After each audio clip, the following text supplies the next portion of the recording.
ತಾಲೂಕಿನ ಮಹದೇಶ್ವರ ಮಠದ ಗ್ರಾಮದ ಹಾಲು ಉತ್ಪಾದಕರ ಸಹಕಾರ ಸಂಘದ 2023 ಹಾಗೂ 24ನೇ ಸಾಲಿನ ವಾರ್ಷಿಕ ಮಹಾಸಭೆಯು ಸಂಘದ ಅಧ್ಯಕ್ಷ ಶಿವಪ್ಪ ಅವರ ಅಧ್ಯಕ್ಷತೆಯಲ್ಲಿ ನಡೆಯಿತು.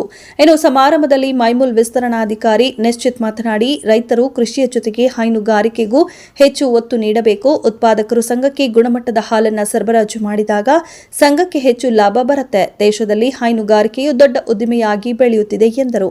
ಇನ್ನು ಈ ಕಾರ್ಯಕ್ರಮದಲ್ಲಿ ಈ ಬಾರಿ ಸಂಘಕ್ಕೆ ಹೆಚ್ಚು ಹಾಲು ಸರಬರಾಜು ಮಾಡಿದ ಉತ್ಪಾದಕರನ್ನ ಬಹುಮಾನ ನೀಡಿ ಸನ್ಮಾನಿಸಲಾಯಿತು. ಈ ವರ್ಷದಲ್ಲಿ ನಿಮ್ಮ ಸಂಘ 2023-24ನೇ ಸಾಲಲ್ಲಿ 71,183 ರೂಪಾಯಿ 90 ಪೈಸದಷ್ಟು ನಿಮಗೆ 2023-24ನೇ ಸಾಲಲ್ಲಿ ನಿವ್ವಳ ಆದಾಯ ಗಳಿಸಿರುವಂಥದ್ದು 71,183 ರೂಪಾಯಿ 90 ಪೈಸೆ.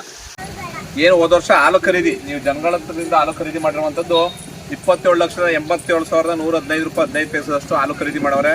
ಪಶುಹಾರ ಖರೀದಿ 6,18,230 ರೂಪಾಯಿ, ಖನಿಜ ಮಿಶ್ರಣ ಖರೀದಿ 4,800 ರೂಪಾಯಿ, ನುಗ್ಗೆ ಸಸಿ ಖರೀದಿ 1,300 ರೂಪಾಯಿ, ಸಮೃದ್ಧಿ ಪಶುಹಾರ 595 ರೂಪಾಯಿ, ನ್ಯೂಟ್ರಿ ಶಾಕು 3,052 ರೂಪಾಯಿ 50 ಪೈಸೆ, ಜೋಳ 10,075, ಟೋಕನ್ನು 1,000 ರೂಪಾಯಿ, ವೆಟ್ಪಿನ್ನು 594 ರೂಪಾಯಿ 88 ಪೈಸೆ, ನೆಕ್ಕು ಬೆಲೆ ಖರೀದಿ 75 ಪೈಸೆ. ಒಟ್ಟು ಖರೀದಿಗಳು ನಿಮ್ಮ ಸಂಘದಲ್ಲಿ ಮಾಡಿರುವಂಥದ್ದು 34,26,837 ರೂಪಾಯಿ.